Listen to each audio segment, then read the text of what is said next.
When I started my journey to understand women and how they think, I always heard this phrase, ignore her and she will chase you. I tried to apply this technique, but without any results, and I began to think it was just empty talk and not true. However, after a long time, I discovered that this phrase was just a surface expression of a deep concept in the psychology of women. I realized that the mistake wasn't in the phrase, but in me, because I didn't understand the concept well. By the end of this video, you will understand with me the psychology of women, and you will learn how to ignore her to attract her and make her obsessed with you. This is one of the most important episodes in the How to Attract Women series, so pay close attention.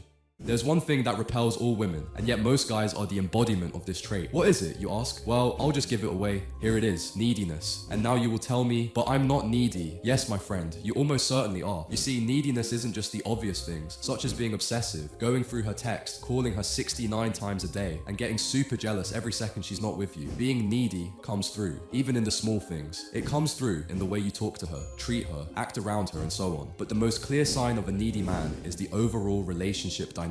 Note, although I'm using the word relationship, this can apply to meeting a woman for the first time, dating, being in a long-term relationship, etc. Now, you ask, what do you mean by relationship dynamics? Good question, my friend. Now, a word of warning. This is going to sound very Machiavellian, but I want you to bear with me. You see, it comes down to this. How much effort are you putting into the relationship towards woman? In other words, how invested are you in her and the relationship? The less you give, the more you get. A surefire sign of a needy man is a man who invests a lot of time, energy, effort, and even money into a woman while getting very little, if anything, in return. The more you invest in a woman, the less attracted to you she is. It's really that simple. For you analytical types, the amount of time, energy, effort, emotion, money a man invests in a woman is negatively correlated to her attraction. Except of course for the fact that he needs to invest a little bit to get her number, set up a date, flirt a bit, etc. Anyhow, here is an approximate graph. The more invested in her you are, the less attractive you are in her eyes. I know this is completely contrary to all that feel-good emotional bullcrap society pumps into you about how you just need to show her what a nice guy you are. I know you've been taught that the way to get a babe is to wine and dine her for months and buy her flowers and chocolates and take her for rides in your fancy car. That if only you could be nicer to her than every other guy she's met, then she'll want to sleep with you. But it's all a lie. It's not what women are biologically hardwired to find attractive. At best, this sort of needy behavior will land you in the friend zone. At worst, she'll find you sexually repulsive. Either way, you lose. The ironic truth is that the neediest get the least. Needy men get what others give them, not what they want. Men who have zero neediness, on the other hand, get exactly and often more than what they want. Women find them irresistible. But why?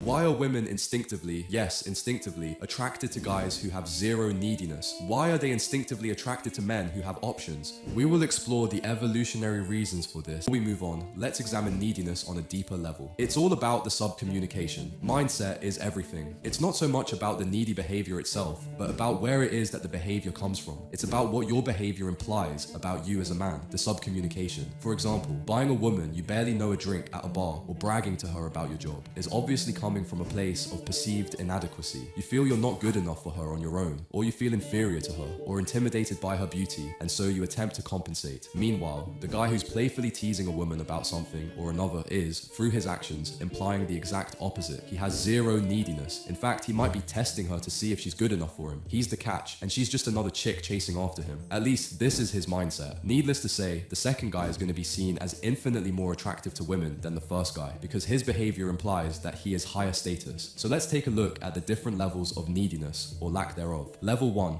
needy. This guy is a needy man. He buys women he doesn't know, drinks in order to buy time to talk to them. When he does get the chance to talk to them, he brags about his job, his car, his apartment, and so on. If he's lucky enough to get a date with a girl, he texts her every day. And not just any texts, but big, long, essay-like texts. He also sends good morning and good night texts. On the date, he asks her where she wants to go. He wants to make her happy. He is too afraid to take charge and lead, for fear that she might not like whatever it is he chooses. The point is this: it's not the guy's behavior itself that is needy. Rather, it is what the behavior is communicating about him. His behavior is communicating that he's too emotionally invested in her, that he's not a man with options, that he probably even feels inadequate unconsciously, or perhaps even consciously, feeling that he's not good enough for her. He feels he needs to compensate, whether that be by buying her a drink despite not knowing her, driving her around, taking her on fancy dates, showing off his high-paid job, and so on. Although all of these behaviors may may not be traditionally classified as needy, they nonetheless come from a place of neediness and perceived inadequacy, and that's highly unattractive. Level 2, somewhat needy. This guy isn't as needy as the level 1 guy, but he's still somewhat needy. If a woman prods and pokes in just the right places, he can get defensive and insecure. You seem like a player, she says. What? No, you know I'm not like that, blah blah blah. He feels the need to go on idiotically justifying himself, which brings us right to the next kind of guy.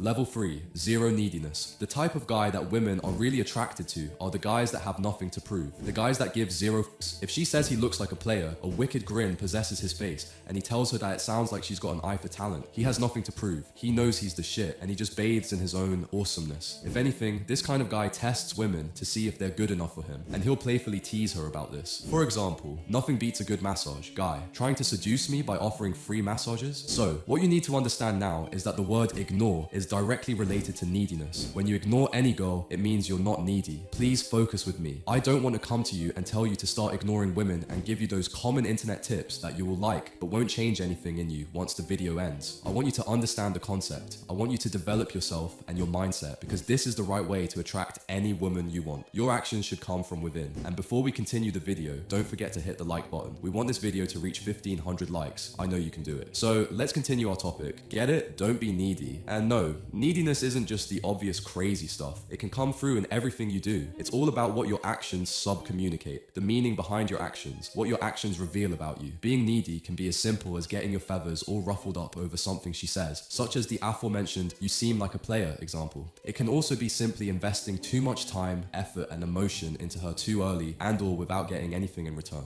For example, don't start acting like her boyfriend and driving her around everywhere, buying her stuff, and being her shoulder to cry on if she hasn't even put out yet. And even then, I wouldn't recommend doing any of that sort of stuff. Although neediness can come in all different shapes, colors, and sizes, it all smells the same, and women can smell it from a mile away. So hopefully you now have a better understanding of this dreadful little creature known as neediness, because if you're watching me, you're almost certainly needy to at least a certain extent, no matter how small, and it repulses women. Key ideas. 1. Neediness is the single most unattractive trait. You can look like Brad Pitt, but if she gets so much as a whiff of neediness, her attraction will die. 2. It's all about what your behavior sub-communicates. Neediness isn't always obvious. Us guys typically associate neediness with crazy behaviors, such as secretly checking her phone, but in reality, doing unnecessary favors, getting too invested too early, or feeling like you need to prove yourself are all just as indicative of neediness. 3. The less fucks you give, the more fucks you get. Women are biologically hardwired to be instinctively attracted to mentally strong, confident, masculine, dominant men. These kinds of guys aren't needy and have nothing to prove. And so, when your behavior sub-communicates neediness, giving too much of a fuck, her attraction wanes. If you want to attract her, eliminate all neediness. Not just the crazy stuff. I'm confident you're not like that. It's the small things, the subtle sub-communications. Turn the tables by shifting your mindset from "I hope she likes me" to "let's find out if I like her." Try to impress her and she'll be less interested. Be less invested and she'll try to impress you.